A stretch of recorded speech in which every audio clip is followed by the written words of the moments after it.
Kumusta mga idol? Ito na ang episode 4 ng Eternal Supreme na pinagbebadahan ni Lee Yun Xiao. Pero bago tayo mag-umpisa, kung hindi ka pa nakakapag-subscribe, mag-subscribe ka na. Maraming salamat, tara atin ng simulan. Sa ginawang pagsipa ni Lee Yun Xiao sa pagkalalaki ni Du Feng ay lumowa ang mga mata nito, na sobrang ikinagulat ng mga tao sa paligid na nanunood. Bumagsak si Du Feng sa lupa habang tinititigan siya ni Lee Yun Xiao, habang ang kasama naman ni Du Feng ay galit na dinuro ang ating bida, habang ang ating beda naman ay parang baliwala lang. Sabay sabi nitong, ginamit ko lang ang aking kanang paa, hindi ko akalain na ganun lang siya kadali na babagsak. Dahil naman doon ay mas lalong nainis ang kumag na ito, nanggigigal ito sa inis habang ang mga tao sa paligid ay hindi pa rin makapaniwala at nagbobolonggan pa din. Hindi ito maaari. Kailangan kong ipaghegen si Du Feng, wika ng kumag na ito. Sabay nag-super saiyan at parang may lumabas na mga bilog sa paligid ng katawan nito. Na siya namang ikinagulat ng lahat. No matter how you try to explain yourself, you're in for a bad time, wika pa ng kumag na ito. Habang ang prinsesa naman ay nagulat dahil sa malakas na kapangyarihan nito, ganun din ang dalawang kaibigan ni Lee Yun Xiao. Maya-maya pa ay biglang sumugod ang kumag at sunod-sunod na santok ang pinakawalan niya patungo sa ating beda upang ipaghiganti ang kasama nitong si Du Feng. Dahil doon ay nagulat ang mga kasama ni Lee Yun Xiao. Sabay sigawan ng mga ito na tumakbo na siya. Pero hindi nagpatinag ang ating beda, inilabas niya ang kanyang espada at sinolubong ang atake ng kumag. Muling nagulat ang mga kaibigan ni Lee Yun Xiao, napanganga sila dahil doon.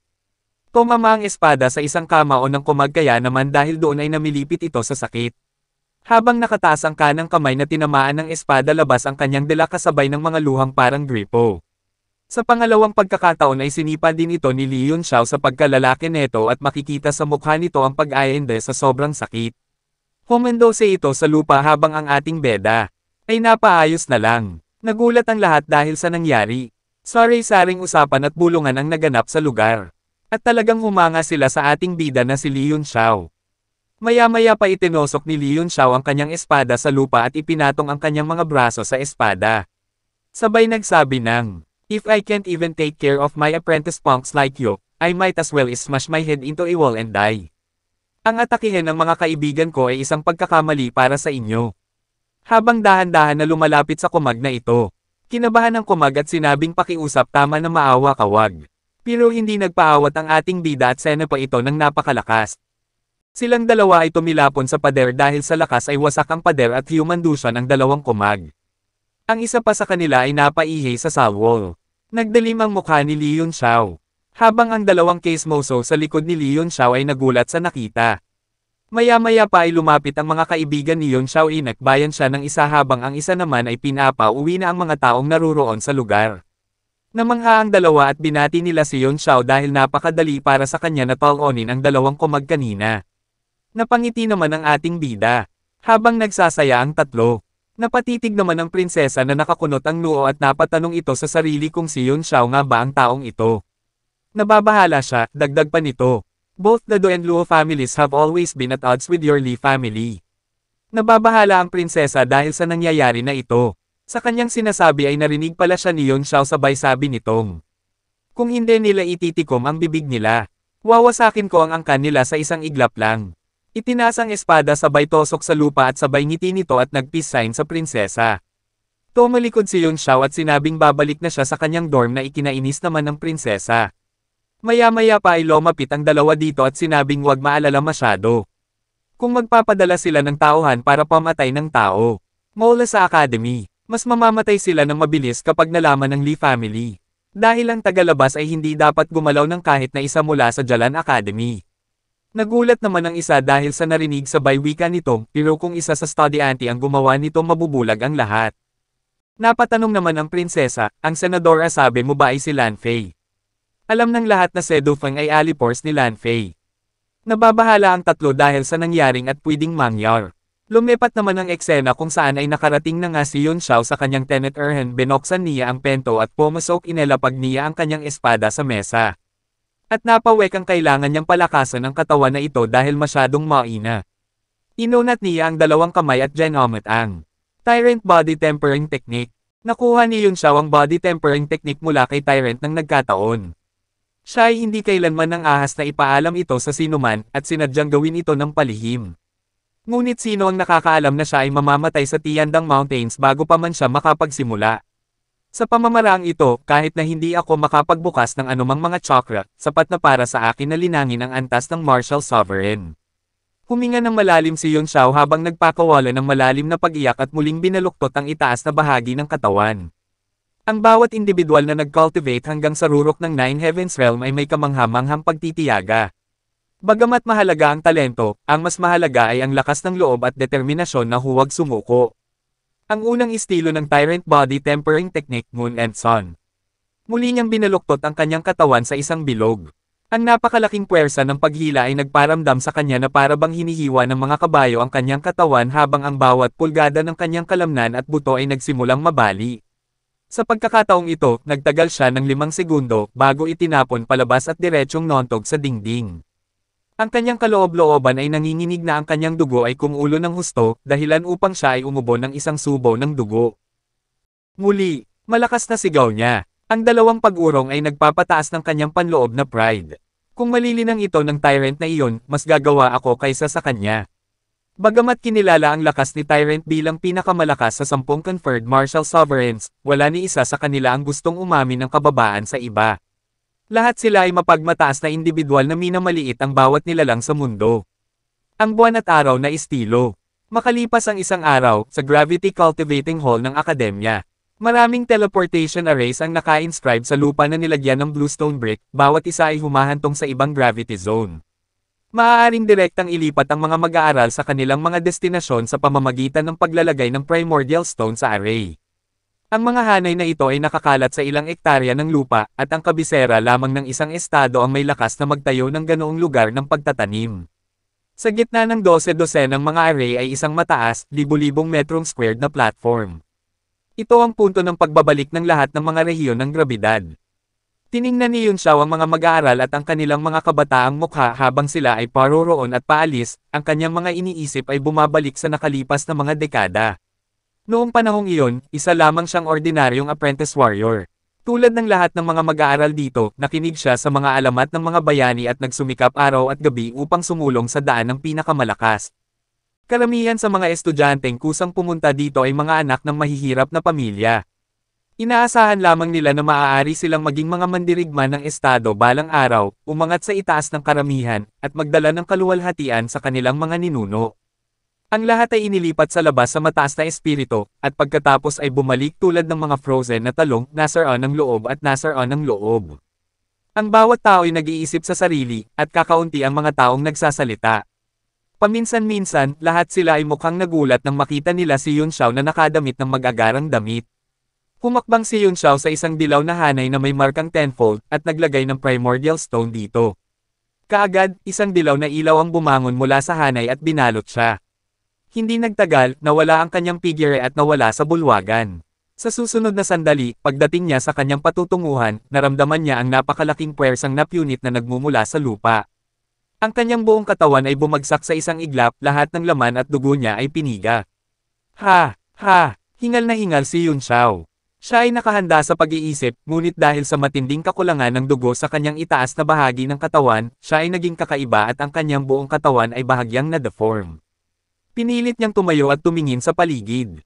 Ang buong 10 beses na rehiyon ng gravity ay mas malaki pa kaysa sa Gravity Training Hall, na nahahati sa maraming cultivating chambers na may bilang mula 001 hanggang 200. Dahil mayroong libu-libong estudyante sa Jalan College, 200 cultivating chambers ay hindi ganoon karami.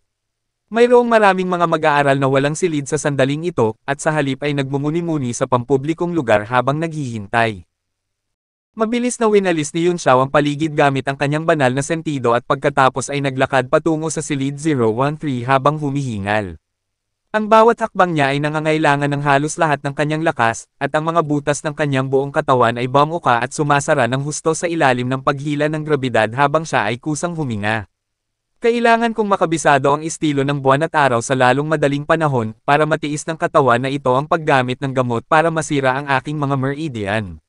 Mahigit kalahating minuto ang lumipas bago siya lumipat sa Chamber 013. Saktong pagdating niya, biglang bumukas ang pinto, at lumabas sa silid ang isang mapatla at isang estudyante. Sa sandaling makita niya si Yun Xiao, ang estudyante ay bahagyang natigilan, at agad na ibinaba ang kanyang ulo at naglakad sa direksyon ng teleportation array. Hindi madaling magkaroon ng bakanting silid. Bakit ito kinuha ng lalaking ito? We've been waiting for most of the day for one to come out. Why was this new guy so lucky? Oo, parang alam niya na lalabas yung estudyante nung 013. Sino ang lalaking ito? Bakit hindi ko maramdaman ang anumang primordial chi fluctuation na nagmumula sa kanya? Are you kidding me? The absence of primordial chi fluctuation means that one has not opened even a single chakra. How can a common person with tenfold gravity? Papasok na sana si Yun Xiao sa Chamber 013, biglang may kamay na lumapit at pinigilan siya. Isang estudyante, nakangiti at nakasuot ng puting roba, ang nakatayo sa harapan niya. Ang pangalan ko ay Yu Hezeng, at ako ay isang intermediate na estudyante na nagbukas ng 7 chakra, isang peak level apprentice warrior. Bago ka lang dito, hindi ba kapatid? Ibigay mo sa akin ang silid na ito. Mayroong 4 na baitang ng mga mag-aaral sa kolehiyo, katulad ng junior class, intermediate class, advanced class, at graduate class. Tumangala si Yun Xiao at malamig na sinabi, "Give my ass. Get out of my sight." Namumula ang mukha ni Hezeng, ngunit tila may naisip siya pagkatapos ng matinding galit. Tahimik siyang tumingin sa likuran niya habang nakabawi at sinabing, "Bago ka lang dito. Bigyan mo ako ng mukha ngayon. Kung kailangan mo ng tulong sa kolehiyo, banggitin mo lang ang pangalan ko. Mention my ass, lilipat ka na ba o ano?" Ang mukha ni Hezeng sa wakas ay namula, kahit na medyo naging itim. Walang sino man ang nang-ahas na tumanggi sa kanya sa ganoong paraan. Tumawa siya sa sobrang galit at sinabing, "Haha. Ang lakas ng loob mo. How dare you? A loser na wala man lang primordial chi fluctuation, makipag-usap sa akin ng ganyan. Well, tuturuan kita ng ilang rules na dapat sundin ng freshman, ngayon." Nang mawala ang kanyang boses, biglang tumaas ang aura ng kanyang katawan, na bumubuo ng mahinang pressure na sumabog patungo kay Yun Xiao. Primordial Chi. Nakondensed ba ni Yu Hezeng ang primordial chi at nakapasok sa origin realm? Isang sigaw ng sorpresa ang umalingaw-ngaw sa pampublikong lugar at agad na naakit ang lahat ng mga mata. Puno ng pagtataka ang mukha ng lahat. Kamangha-manghang talento. Sinasabing nabuksan lang niya ang ika-7 chakra noong nakaraang linggo. Kadalasan, aabutin ng mga buwan para makondense ang primordial chi, at gayon pa man, nagawa niya ito sa loob ng 7 araw. I don't think so. Dapat ay apprentice warrior pa rin siya. Kung nakalusot siya sa warrior realm, ang katawan niya ay dapat magkaroon ng glow ng primordial chi at hindi lang ang pressure. Gayunpaman, siya ay napakahusay. Sa aking palagay, talagang makakarating siya sa origin realm sa loob ng 10 araw ng pinakamaraming. Maganda ang mood ko ngayon anak, kaya babaliin ko lang lahat ng tadyang mo at ililigtas ang buhay mo. Habang nakikinig siya sa nakakagulat na pag-uusap sa paligid niya, nakaramdam si Hezeng ng labis na pagmamalaki. Gusto niyang magpakita ng lakas lalo na't nakatayo sa likuran niya ang Diyos ang gusto niyang ligawan. Isang puwersa ang nagsimulang mamuo sa kanyang kamao. Inilabas niya ang kanyang kamao, ang kanyang braso ay pumuputok na para bang iniihaw sa loob. Isang malakas na bagzo ng hangin ang kumalat mula sa suntok habang lumilipad ito patungo sa Yun Xiao na parang isang ganid na tigre. Tigre punch. Hindi masama. Gayunpaman, ang pamamaraan na ito ay hindi lamang tungkol sa momentum ng isang mabagsik na tigre, kundi pati na rin tungkol sa tiyempo upang mapunta ang isang nakamamatay na suntok. Nasa iyo ang anyo ngunit kulang ang esensya. Tulad ng pagpapawis ng lahat para kay Yun Xiao, nagsimula siyang magkomento sa pag-atake ni Hezeng na parang isang guro na gumagabay sa isang estudyante. Nawala na ba sa isip ang batang ito? Paano pa siya magkakaroon ng mood para manaire sa harap ng suntok na ibinato ng isang peak-level apprentice warrior na nagbukas ng 7 chakras? Sabi ng isang estudyante habang nanlalaki ang mga mata. I don't think he's mocking. Kahit medyo mayabang siya, may point siya. Nag-aalalang sabi ng isa pang estudyante. Umiling ang isang estudyante sa tabi nila at sinabing, may punto man siya o wala, paano niya maiiwasan ang suntok mula sa isang peak-level apprentice warrior? Maliban kung siya ay may lakas ng isang mandirigma, siya ay magdurusa. Galit na galit si Hezeng kaya hindi niya napigil ang dagdagan ng lakas ang kanyang kamao. Noong una, gusto lang niyang saktan si Yun Xiao, ngunit determinado siyang pilayin ang nakaposting brat na ito sa suntok ngayon. Ha! Sumigaw si Yun Xiao habang siya ay humakbang pasulong at inilagay ang kanyang mga kamay gamit ang mga daliri na nakabaluktot sa kanyang dibdib, gumaganap ng isang dragon form na bumuka ang bibig nito ng malawak upang lumunin ang lahat. Ang lahat ay tila naging isang ilusyon ng isang dragon na umuungal sa kanilang mga tainga. Biglang nagsikip ang mga mag-aaral ni Hezeng. Natakpan na ng kanyang tiger punch ang buong katawan ni Yun Xiao at hindi na iiwasan. Gayunpaman, hindi niya inaasahan na bibigyan siya ni Yun Xiao ng impresyon na nilalamon niya ang mundo sa pamamagitan lamang ng paggawa ng isang dragon form.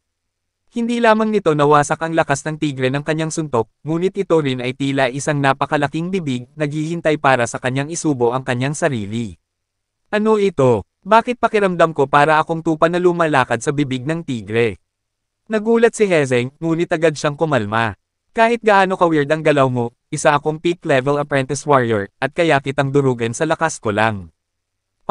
Biglang sumakit ang braso niya, at ang suntok niya, na sa tingin niya ay hindi na makaligtaan, ay damapo sa walang laman na hangin. Sa ilang mga punto, nabaluktot ni Yun Xiao ang kanyang 10 daliri bilang mga kuko, at sa halip na umatras, umabant siya at hinawakan ang mga kuko sa braso ni Hezeng. Pagkatapos, isang matinding sakit ang tumusok sa isipan ng huli. Ang mas ikinagalit niya ay ang pagputok ng lakas sa kanyang braso ay naglaho kaagad nang kumapit sa kanya ang mga kuko ni Yun Xiao, at hindi na niya nakuha ang alinman sa kanyang lakas. Matapos magtagumpay sa pagkilos, itinapon ni Yun Xiao ang sarili kay Hezeng at bahagyang tumingkayad bago ibinagsak ang kanang balikat sa dibdib ng isa. Walang naramdaman si Hezeng kundi pamamanhid sa kanyang dibdib at pag-agos ng dugo sa kanyang lalamunan. Napaatras siya mula sa pagkakahampas at gumawa ng ilang hakbang bago siya makatayo ng matatag. This body. Bamantong hininga si Yun Xiao sa kanyang puso, labis na hindi nasisiyahan sa kanyang kasalukuyang katawan. Kung mayroon siyang lakas ni Hezeng, ang Dragon Style ay tuluyan ng napilayan ang braso ng kanyang kalaban, at ang kasunod na slam ay mamamatay sa kanya sa ilang segundo. Pero ngayon, sakit lang ang naidulot niya sa braso ng huli at pamamanhid sa dibdib.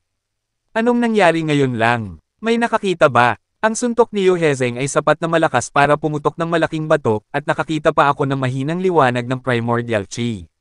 Paano ito napagtatanggol ng ganoon kadali? Kakaiba, walang pagbabago-bago ng primordial chi sa batang ito.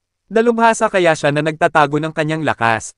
At dito na nagtatapos ang episode na ito mga idol, sabay-sabay natin abangan ang susunod, maraming salamat.